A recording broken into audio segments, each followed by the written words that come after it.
درود به بیننده عزیز تلویزیون سفینه. برنامه نوبتی دنیا پر از جوانی است در موضوع پراکندگی اویله های جوان. خب دوستان گرامی، قدر پیگیری این موضوع معنای آن را دارد که همانا در این موضوع مشکلی جای دارد و البته مقصد سرجم گردیدن ما همراه دانشجویان، آموزگاران و متخصصان این معنای آن را دارد که باز هم چند جمله عمیق و تازه ایجاد در این موضوع گفته باشیم. از چه سبب امروز شمار جداشوی اویله های جوان در جامعه تاجیکستان عزیزمان خیلی زیاد به نظر می رسد، مخصوصا اویله های جوان؟ یکی از سبب های ویرانشوی اویله های جوان در آن دیده می شود که پدر و مادران فرزندان خود را برای اویله‌داری خود خوب تربیت نکردند و آنها را بسیار هم جوان به خانه‌داری پیشنهاد میکنند و آنها در بین آنها نافهمی‌های زیاد می شود.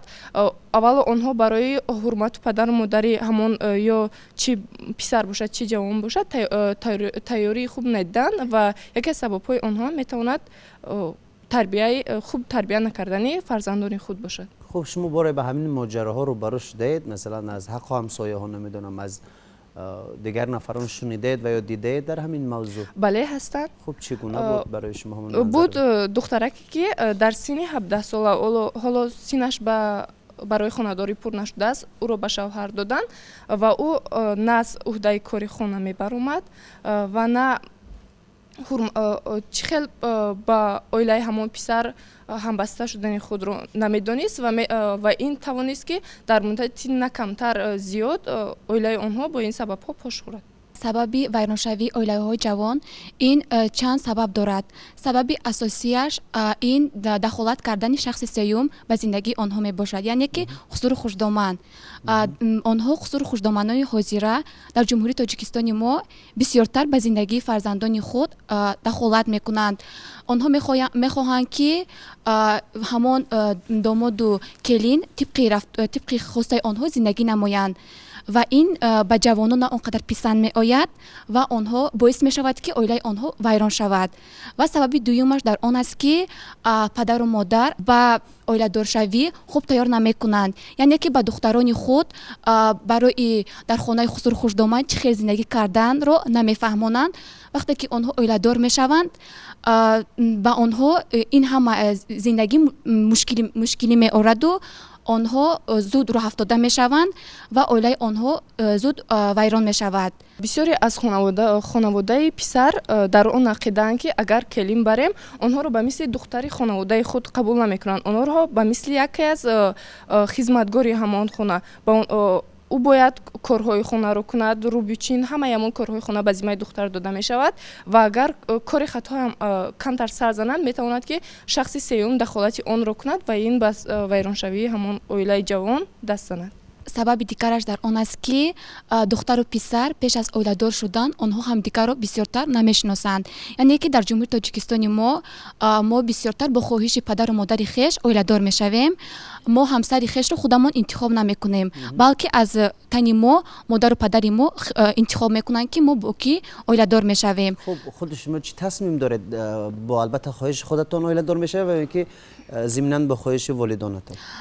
من اگر که انتخاب در خودم می بود من میخواستم که با شخص خودم انتخاب کنم اویله دار شوم، لیکن خانواده ما هم به این راضی نیستن. زید هستن برای انتخاب خودتون؟ بله، آنها خودشان انتخاب میکنن که من با کی اویله دار شوم. چرا مثلا امروز شمار اویله های جوان در مورد جداشوی خیلی زیاد گردیده است؟ همین چرا تا هنوز هم پاسخ خود را نیافته است؟ تشکر. باز یک چند عامل هایی هست که امروز سبب پراکندگی اویله های جوان میگردد. از آن جمله بی‌فرزندی یکی از آنها، نکاح خویش و تباری، خیانت زن یا گویم شوهر، استفاده نمودن مشروبات اسپریتی، بعداً استفاده زوراوری در اویله. این است امروز آن عامل هایی که هنگام بررسی پرونده در مرافعه سعودی ما مقرر می نماییم که اساس می شود برای پراکندگی یا جدایی همسران. خود قضاوت کنید که امروز گرچنده که ما در دوره جهانی شوی قرار داریم یا خود گلوبالیزاسیون، ما یک چیز را باید از خاطر پیش از همه نبراریم. ما زنان پیش از همه زنی تاجیک در همه مورد در همه زمان پاکدامن بود و باید پاکدامن ماند. بله. و پاکدامنی زنی از پاکدامنی زنی تاجیک دیگر ملت ها دیگر خلقیت ها از این عبرت می گرفتند. لیک امروز باعث تاسف است که بعضی از مادران دست به خیانت میزنند. بله. یا بعضی از شوهران دست به خیانت میزنند. من همچون زن فکر میکنم که زنی که دست به خیانت میزند زنی که صاحبی شوهر است. فکر میکنم این گناهی نابخشیدنی است. باز اون حالتی که امروز مردان زورآوری رو در اویله استفاده میبرند. طبق قانونگذاری جمهوری تاجیکستان زن و مرد حقوقهای برابر دارند هنگام برپا نمودن اویله. از چی سبب باشد که مردهای محترم ما دست به زورآوری میزنند، زنان را تحت لت و کوب قرار میدن، در نتیجه زن دیگر طاقت زندگی کردن در همین اویله در محیط اویله رو ندارد، گرچنده که کودکانی خردسال دارد یا کودکانی نابالغ دارد. استفاده مشروبات اسپریتی یا واسطه‌های مدهوش کننده این هم یکی از عامل‌های بسیار سنگین و وزین است. وقتی که مرد با استفاده مشروبات اسپریتی مشغول می شود او از عقل بیگانه می شود، با تربیت کودکان اهمیت نمی‌دهد، بله. با کمک مادی اویله اهمیت نمی‌دهد. بالاخره زن از این حالت به تنگ آمده با عریضه به سود مراجعت می‌کند. از بسیاری از زنهای ما صاحب کسب نیستند، صاحب معلومات نیستند. علل خصوص در دهات خود قضاوت کنید که زن تنها با 4 نفر فرزند در خانه میماند. زن باید کودک رو تربیت نماید، زن باید کودک رو از جهت مادی دستگیری نماید، لیکن مردان همین چیزها فکر نمیکنند. فکر میکنم که زن باید پاکدامن باشد در همه صورت، در همه حالت. زن پیش از همه تربیتگر است، زن صاحب مادر صبر است باشد و ای باید تحمل پذیر باشد و ای باید به زندگی در زندگی قدم استوار باید داشته باشد. زنی که در نکاح یک کسی دیگر است، زنی که صاحب شوهر است، فکر میکنم بخشنده نیست که وقتی زن دست به خیانت میزند. درست. دست به خیانت میزند، فرزندان خود اویله خود رو داغدار میسازد، اهل اقربا از او رو میگرداند. هست حالتایی که اهل اقربا از او رو میگرداند. برای همین زنها باید که تحمل پذیر باشند، دوراندیش باشند، پاک دامن باشند، زیرا ما پیش از همه باید آداب شرقانه خود رو فراموش نسازیم. فکرها گوناگون هستند. این مسئله را ما میدونیم که وقتی که این مناسبت ما میبینیم در محیط مشاهده میکنیم بسیاری اولا پشت میخورن، این درست است، لیکن همه را گناهگار کردن ممکن نیست، چون که بعضی من اینجا قید کردن که خسر خشتامن. وقتی که این مناسبت هر یک آدم وقتی که گپ میزنه باید فکر کرده گپ زنه، چون که مثلا من از تجربه خودم گپ میزنم. مثلا وقتی که من اویله‌دار شدم خشتامنم با من همه خیلی فقط گفت شما یک چای گرم برای پسری من کنید، خدمت شما برای من در کار نیست. مثلا من حاضر باور میکنید وقتی که این سخن‌ها را فکر میکنم تا حاضر فکر میکنم، این سخن هم معنای وسیع دارد هم چقدر دارد. این سخنی هست که من باید طوری مناسبت کنم در زندگی در حالی که با فرزندای خودم ایدئال باشم. بله. برای همین وقتی که ما کسی رو گناهگار میکنیم از باید فراموش نکنیم که پیش از همه این تربیت است. وقتی که نفری که در اویله سالم تربیت میگیرد، نفری که مناسبت پدر و مادرش میبیند و کوشش میکند که در آینده مثل پدر و مادر حیات بسر برد. یعنی وظیفه والدین از چی عبارت است؟ وظیفه والدین پیش از همه مناسبتش باید با شوهر خوب کند. با کدوم معنی؟ با اون معنی که وقتی که وی شوهرش حرمت میکند، از چی وظیفه‌اش از چی عبارت است اطاعت میکند، این مناسبت کودک فرزند میبیند، کوشش میکند که همین مناسبت در همین اویله آینده وی باشد، مانند باشد. برای همین من یک چیز من در پراتسیس درسم وقتی که ما بیشتر در همین موضوع از بس که فنی ما مناسبت اویلوی هست، من بیشتر به جوانان میگم که هیچگاه با اویله دار شدن سراسیمه شدن در کار نیست. بله. چونکه وقتی که چقدری که شما محیط می‌آموزید می‌بینید می‌فهمید که باز چیزی نمی‌رسد. برای همین پیش از همه حرمت احترام یکدیگر را گم نکنیم. پیش از همه برای اون که با باوری ما درآییم ما باید همیشه طوری مناسبت کنیم که در زندگی هیچگاه پیشوا نخوریم. اکنون با باوری در آمدن این کاری آسان نیست، وقتی معین طلب میکند. لیکن چخیل ما باید با باوری داریم چی کاری که از طرف شما دیده میشود این باید مخفی نباشد. من همین خیلی فکر میکنم. وای شوهر ستون خانواده میگن. وقتی که شما اولادور میشوید شما علاقه مولی همون شوهر حسابیده میشوید. شما باید طور مناسبت کنید که وای نفر از شما باید راضی باشد. شما باید فرزندانی تولد کنید تربیت دید که وای شما راضی باشد. شما منمی مناسبت های مثبت اگر بیشتر در جوانان دیده شود به فکر من زندگی هم مستحکم می رود. دیگرها از این دیده عبرت می گیرند. پشتکاری اویله هم کم می شود. چونکه هر یک زندگی پیشروی زندگی مستحکم شوی اویله از خود آدم وابستگی دارد. برای همین من فکر می کنم که جوانان سراسیمه نشوند برای اویله برپا کردن.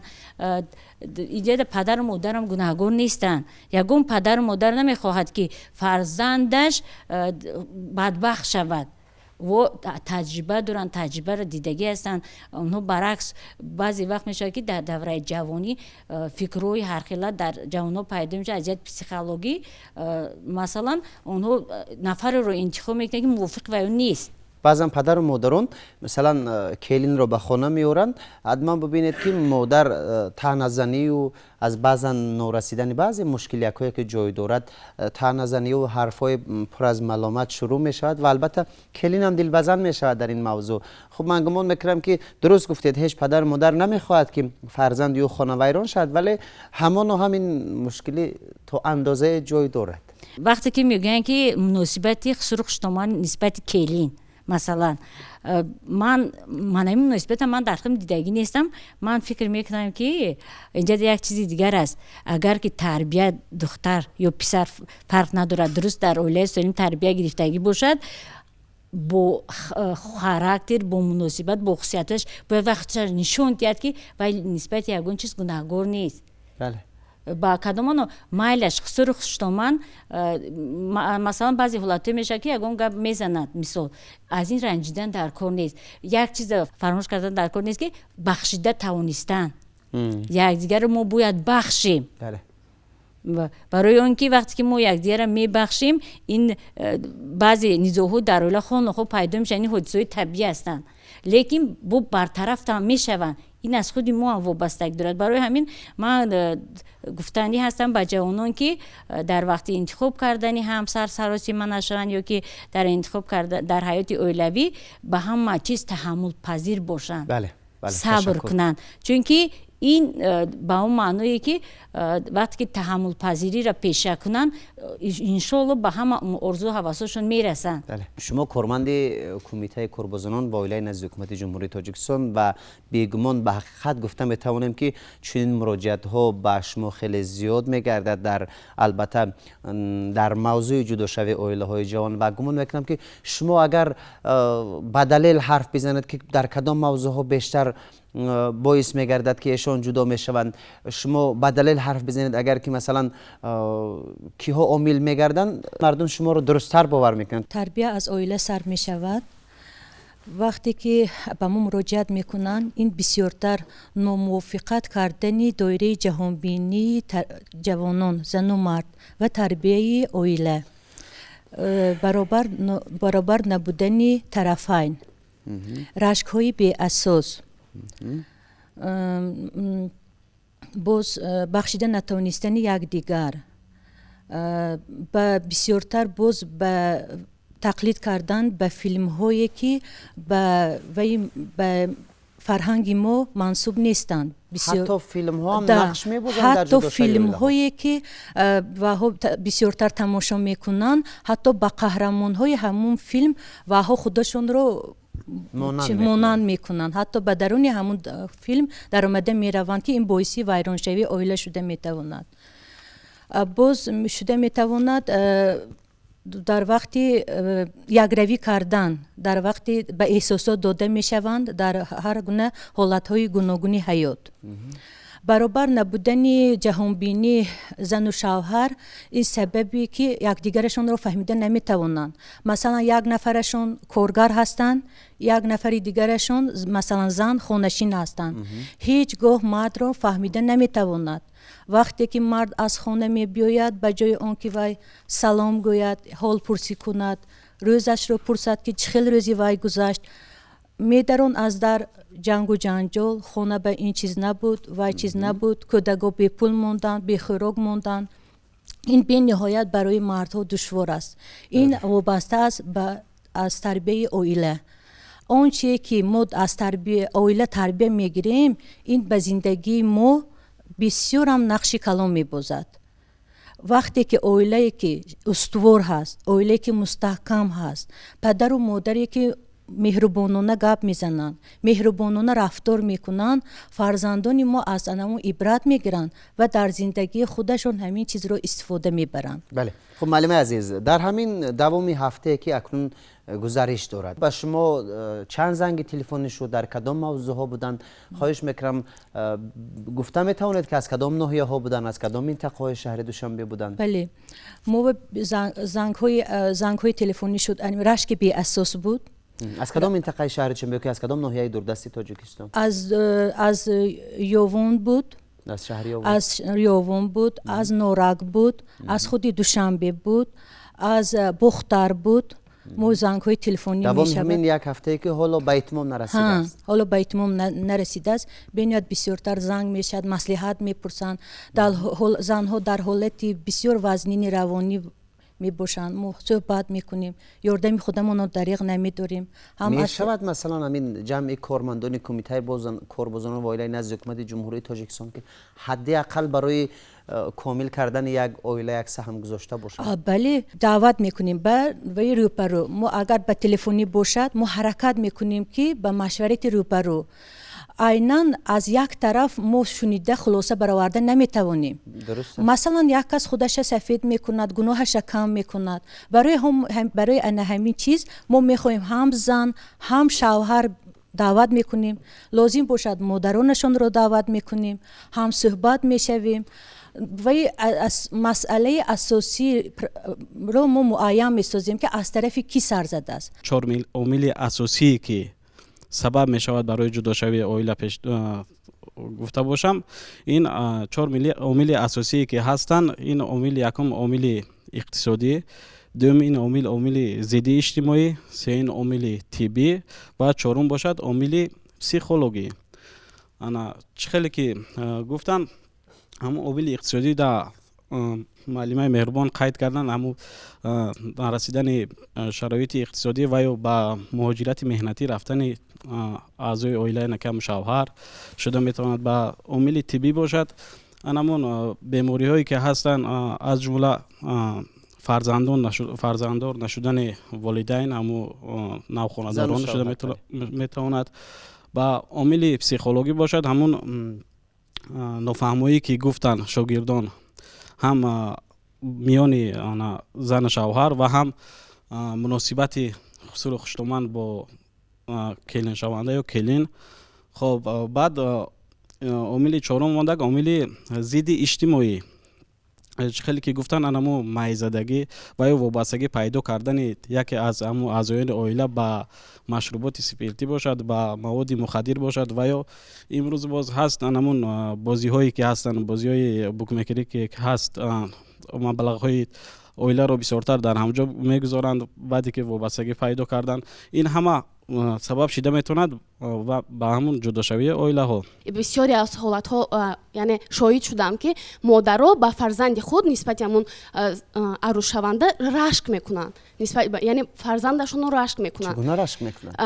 намедонам, ман шоҳид шудам ба ин ки намехоҳанд ки ба ҳамун писараш бисёртар мулоқот кунад, ҳатто дар як ҳамун дастурхон истода якҷоя нишинад.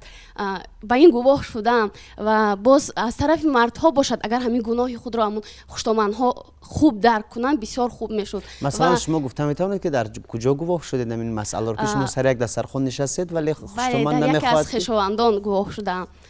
باز همین است که عروس شونده که اولامون به همون اویلای نو وارد می شود، یعنی تماما شرایط محیط دیگر است. باید صبور باشد، تحمل پذیر باشد.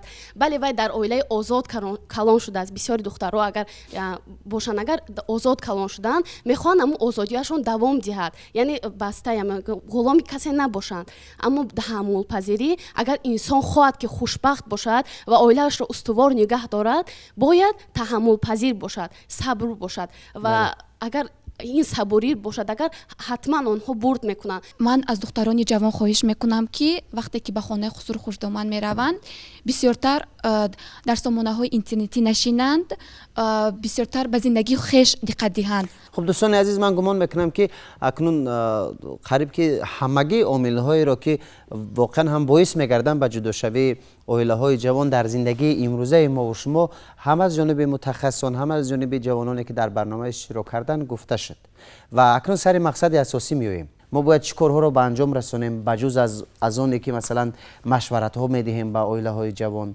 بجز از اونی که مثلا من تربیت میکنن از جانب والدین، من باز دیگر چه کارها رو به انجام رسونیم که سر همین موضوع دیگر سخنهای خوب شنویم فقط خلاص. وقتی که زن یا شوهر به سود با عریضه دعواگی مراجعت میکند، یکی از عامل‌های باز هم وزین‌ترین و سنگین‌ترین گویم انا همین طلاق مسلمانی است که هرچند ما کوشش میکنیم همین عائله برقرار نمیشد، زیرا یک هراس است، یک ترس است در دل جوانان که اگر طلاق بین آنها افتد آنها دوم باره حقوق برپا کردن عائله را یا که برقرار کردن عائله را ندارند و یک قطار پیامدهایی است که آنها را باید برطرف نمود و جوانان نمیخواهند. برای همین جوانان پیش از آن که کلمه طلاق را استفاده میبرند باید فرهنگ اسلامی را بلند برداشت. در اکثر موارد جوان ها همین کلمه را استفاده میبرند و به سود مراجعت میکنند، آنها اظهار تاسف میکنند زیرا آنها به سراسیمگی به شتابکاری راه دادیم. میگویند جوانان ما نمیخواهیم، ما میخواهیم که عائله پایدار ماند، لیک انا همین کلمه که در بین آنها میافتد آنها زندگی کردن نمیخواهند. برای همین جوانان باید نه تنها زن، جوان نیز در زندگی باید تحمل پذیر باشد. زندگی یک دشت هموار رو نمیماند، شب و فراز زندگی بسیار است. نابسته از سین و سال بزرگی گفته است که زندگی آینه رو محتاج خاکستر کند. آینه یک چیزی شفاف است که همه ما عکس خود رو در آن میبینیم، لیکن به این نگاه نکرده انا همون زندگی که امروز ما میگیم شب و فراز زیادی دارد آینه رو محتاج خاکستر کرده است. از این لحاظ برای آنکه زندگی ما شفاف گذرد، زندگی ما خوب گذرد، عمر ما خوب گذرد و بزرگی فرموده است عمر اگر خوش گذرد زندگی خیزر کم است ورنه ناخوش گذرد نیمی نفس بسیار است. همه ما باید کوشش کنیم که زندگی خوب داشته باشیم، زندگی آرام داشته باشیم. صلح و ثبات باید در عائله باشد. عائله همه وقت تسکین بخشی دلهای ما و شما باید باشد و شخص بعدی از کار مانده شده به عائله برمیگردد همه وقت در آنجا یک محیطی گویم یک کنجی آرامی رو باید دریابد. باید همه وقت ما باید طاقت فرسا باشیم، تحمل پذیر باشیم، یکدیگر فهم باشیم، از سختی زندگی نهراسیم. زندگی بسیار سختی و بسیار گویم امتحان‌های وزنین دارد. از امتحان زندگی گذشتن برای هر یک شخص آسان نیست. محض برای آنی که ما امتحان زندگی رو پسی سر کنیم همه ما باید که از فرهنگ عائله‌داری برخوردار باشیم. فرهنگ عائله‌داری در عموم یعنی چی در آداب معاشرت، چی در آداب رفتار کردار، یا اینکه مناسبت و زنی شوهری، یا اینکه آماده نمودن این یا اون طعام از کارهای روزگار. عموما جوانان بود هم روحان هم جسمان برای عائله‌داری باید آماده باشند. وقتی که جوان روحان و جسمان барои барпо намудани оила омода нест, он гоҳ муноқишаҳои оилавӣ пай ҳам сар мезананд. ана ҳамин аст он омилҳо, он гӯем корҳое ки имрӯз мо бояд ба сомон расонем ва ҳама вақт мо бояд ки омода бошем. зиндагӣ бисёр чизи мушкил аст. барои мардуми тоҷик оила аз он бояд ки оила ҷои муқаддас бошад. оила барои ҳар яки мо муқаддас бошад ва мо бояд аз фарҳанги оиладорӣ, аз одобу ахлоқи оиладорӣ ҳар яки мо бояд ки огаҳ бошем. барои ин дар анамун бахшҳои кор бо занон бояд ки як басти кори психологҳо бошанд, равоншиносон ё ба таври дигар гӯем, барои дар аксари мавридҳо ҳаст ҳолатҳое ки ба суд муроҷиат мекунанд, онҳо намехоҳанд ки оила пароканда шавад. вале қонунгузорӣ муайян намудааст ки шахс бояд танҳо ва танҳо бо аризаи хатӣ ба суд муроҷиат кунад. дар он ҳолат мо метавонем ки шахсро ба назди худ даъват намоем. бе аризаи хатӣ мо ба ғайр аз ҳолате ки ӯ худаш шахсан ба суд муроҷиат менамояд ё ки ба қабули шаҳрвандон ҳозир мешавад, дар дигар ҳолат мо тарафро даъват кардан ҳуқуқ надорем. аз ин лиҳоз хуб мешуд ки дар бахшҳои кор у занон ва оила як басти равоншинос мешуд. вақте ки зан ё мард бо ҳамин хел мушкилиҳои оилавӣ рӯбарӯ мешавад ва ӯ намехоҳад ки оила пароканда шавад, анамун дармонбахши дарди мард ё зан анамун равоншинос мешавад ва равоншинос ӯро метавонад ба роҳи рост ҳидоят кунад ва оиларо аз парокандагӣ наҷот бидиҳад. асосан дар оила муносибатҳои психологӣ пеш аз ҳама бошад. чӣ хеле ки қайд кардан, вақте ки муносибатҳои психология чӣ дохил мешавад? муносибатҳои психология ҳамин чизо дохил мешавад ки муомилаи хуб бошад. дар он хона шумо аҳамият додагӣ бошед, вақте ки ба хона меҳмон меояд, ҳамон оила аллакай ҷои ҷамъиятӣ истифода мешавад. мо кӯшиш мекунем ки баъзе муносибатҳои дохили оила пинҳон кунему, худамонан дар назди меҳмон тавре нишон диҳем ки аз омадани ӯ мо шод шудем, мисол ва боварӣ чӣ хел муносибат. ин нозукиҳо ҳамаш дар чи аст? чунки вақте ки муносибатҳои психологӣ равонӣ дар оила дида шавад, ба фикри ман ҳамаш хуб мешавад, гуфта худа тасаллу дем, зиндагиам мустаҳкам мешавад. баъзе мавридҳое мешавад ки вақте ки дар оила низоъ пайдо мешавад, низоъҳои дохили оилавӣ, масалан ин муносибата дар назди фарзандон нишон додан тамоман дар кор нест, мумкинам нест. барои чӣ? чунки ин муносибата бача мебинад, ҳатто вақте ки агар мактабхон бошад, ба мактаб меравад, як ҳолатҳои рӯҳии агрессивӣ ва фаро мегирад. вай метавонад дағал шавад, муҳита нодуруст фаҳмад, фикр кунад. дар ин маврид бесабаб нест ки дар ҳар як муассисаҳои ҳам то мактаби, ҳам мактабҳои миёна ҳамчун мутахассис равоншинос ҳозир амал мекунад, чунки бештар бояд ба ҷавонон, ба наврасон масалан аз ҷиҳатҳои психологӣ фаҳмондадиҳӣ дода шавад. барои ҳамин мо ҳамаи мо муҳтоҷ ҳастем ба равоншиносон. ба ин ҳодисаҳои табиӣ аст, ина пеши роҳаш ҳеҷ кас гирифта наметавонад.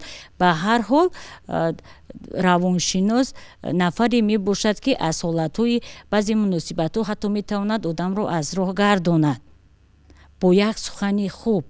шумо медонед ки як сухани хуб метавонад моро рӯҳбаланд созад, бо як сухани баде ҳаст ки метавонад моро роҳафтода созад. дар ин ҷо албатта бо кӯмаки албатта равоншинос бояд бошад. 2 нафар аз як равзана нигоҳ доштанд. дар берун борон меборид. яке лой ва ифлосиро медид, дигаре ҳавои тоза, сабза ва озодагиро медид. барои ҳамин ҳама мо ба таври худамо мебинем дунёро, зиндагиро ба таври худамо тасаввур мекунем. барои ҳамин ҷавонони азиз хоҳиш мекунам ки ҳама вақт дунёро ба чашми зебо нигоҳ кунед, ба меҳр нигоҳ кунед. суханони самимию меҳру муҳаббати худатонро аз якдигар дариқ надоред. хусру хушдоманд барои шумо як раҳнамои зиндагӣ аст, ҳам дар зиндагиятон, ҳам дар кори давлатиятон, ҳам дар тарбияи фарзандиятон як роҳи хубро ба шумо нишон медиҳад, ёрдам медиҳад. барои ин аз якҷоя зиндагӣ кардан аз از خسرو خوشتومان سرکشی کردن در کرنه. محمد حجازی در کتاب هزار سخنش میفرماید هر نفری که به قدر وقت میرسد در همه کار غالب میبراید. خب بیننده گرامی قدر چقدر وقتی که برای برنامه ما جدا شده بود در این موضوع همراه مهمانان ابراز اندیشه کردیم. اگر از برنامه ما برای خود چیزی برداشت کرده باشید ما خود را خیلی موفق میحسابیم. اهل ایجادی برنامه دنیا پر از جوانی است و من با شما بودم طول همین چند دقیقه. سید انوری بابا جان آرزو میکنیم که همیشه صحتمند و سعادتمند باشید، خانه‌تان پر از گندم و اصل و غم به درگاه شما راه نیابد. تا برنامه های دیگر خیر عزیزان.